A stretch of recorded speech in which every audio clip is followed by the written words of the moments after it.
Thank you, Alistair. And we all remember what a fantastic win that was, don't we, last autumn? That by-election win.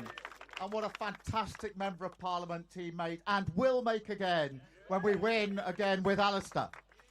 And how fantastic to walk out here at Hitchin Football Club onto the middle of the ground. You may have noticed there's a bit of a theme in this campaign.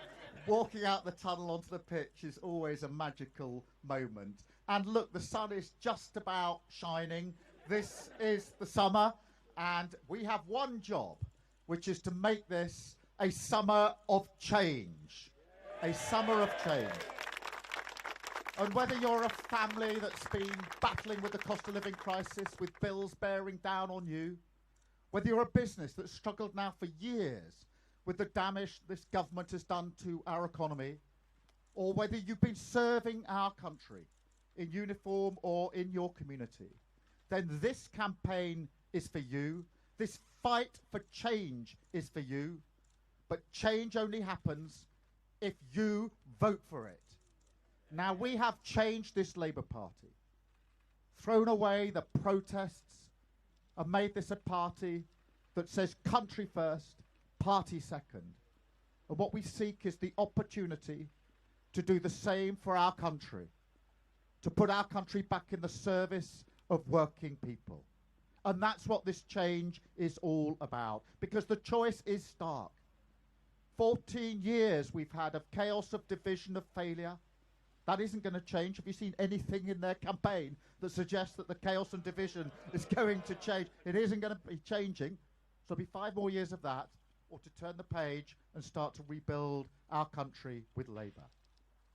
But, and there's always a but in a Labour Party speech, this is the final mile. These are the last hard yards, but the last steps are always the hardest. And we have to remember that people need convincing. There are undecided voters out there. Every constituency is a fight, and the polls do not predict the future. So we have to convince people that change is possible. Convince people that if you want change, you have to vote for change. And that is what we need to do every hour and every day until 10 o'clock on Thursday night. And thank you all for what you've already done in this campaign. Thank you for all the work you've done over the last 4.5 years alongside me changing our party. We've further to go. We've got to use every opportunity to get out there on the doorsteps and make our case for change. We've got a positive case to tell. The first steps we'll do in government, fixing our NHS, making sure we got the teachers for our children and young people, making sure we got the police on our streets so everybody feels safe and secure. We have that positive argument. I'm beginning to think we're the only positive campaign left on the pitch.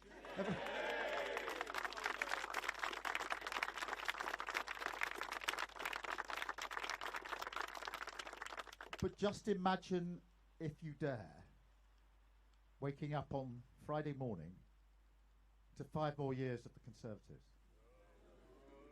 Because if you don't go out and vote Labour, if you don't vote for change, if you vote Tory or for some other party, that could happen.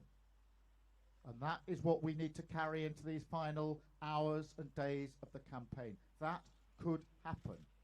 And it'll be even worse than before, because they'll return entitled, emboldened, thinking they can do that damage to our NHS, to our economy. So imagine that and hold that thought. But also imagine the difference if we wake up to a Labour government beginning its work to change the country. An economy that works for everyone wherever they live. Education for every child, whoever they are, whatever their background. Public services back working in the way that people would expect. Bringing our country together and ending the division. These are big changes for our country. The choice is stark. The prize is huge in terms of taking our country forward. But it will only happen if you vote for it. Change will only happen if you vote for it. So go out and vote Labour on Thursday. Thank you so much.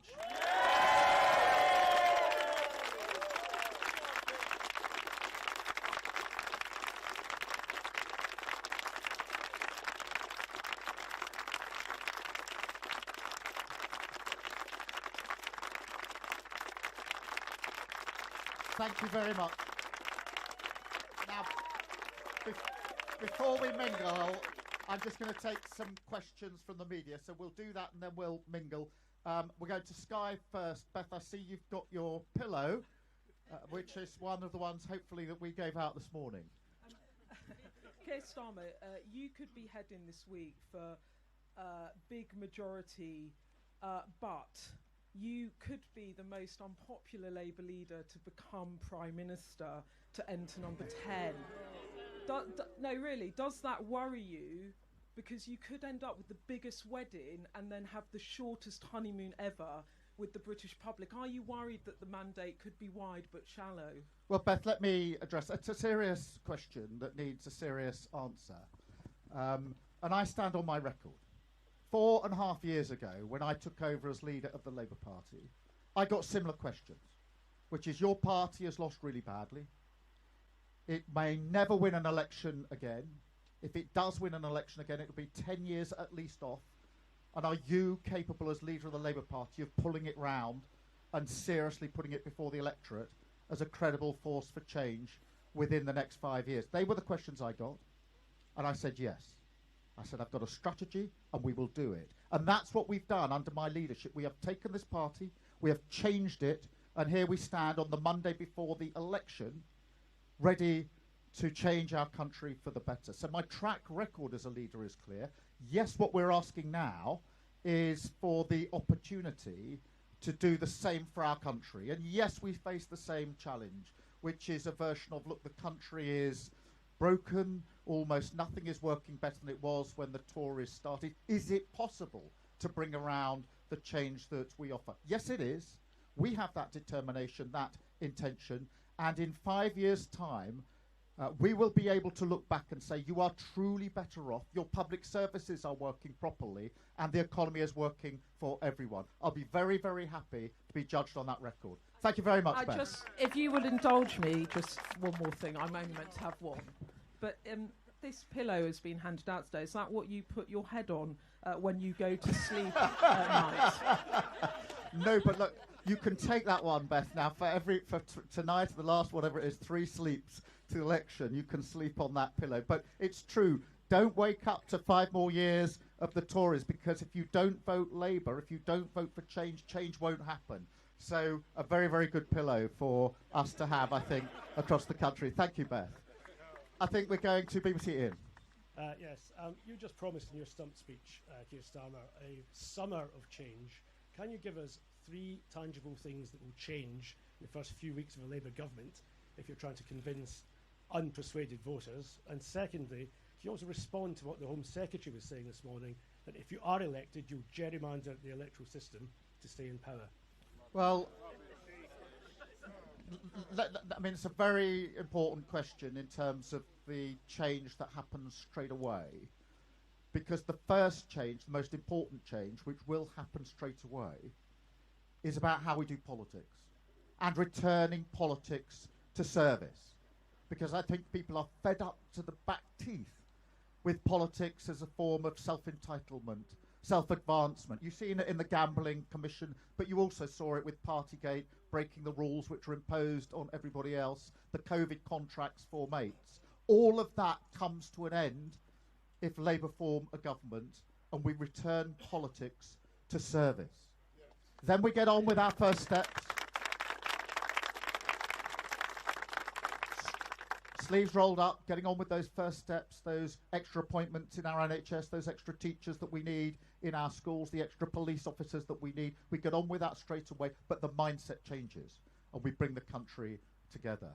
As for the Home Secretary, I'm not taking any lectures from him about elections. Look at their record, 14 years of chaos, of division and failure that they have inflicted on the British public. Don't forget what they have done to our country.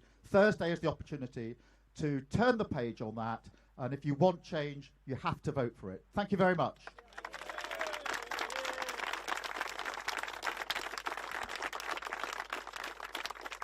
Robert. Robert Peston, ITV. This weekend, French people have rejected President Macron, who governed boldly from the centre. Millions of French people, they've overwhelmingly voted for the hard right and the far left. What lessons do you draw from that? The lesson that I take from nationalism and populism, wherever it is across Europe, obviously we're seeing the results emerging from France, but we also see the situation in other countries across Europe and across the world. The lesson I take from that is that we need to address the everyday concerns of so many people in this country who feel disaffected by politics, who feel that on this Thursday feel either that the country's too broken to be mended, or that they can't trust politicians because of what the Tories have done after the last 14 years. We have to take that head on, and we have to show on Thursday in the United Kingdom and across Europe and the world that only progressives have the answers to the challenges that are facing us in this country and across Europe. We have to make that progressive cause, but we have to, in making that, understand why it is, certainly in the United Kingdom after 14 years of chaos and failure, but people do feel disaffected with politics. Return politics to service, and continue to make that argument that politics is a force for good. Thank you very much. Thank you all.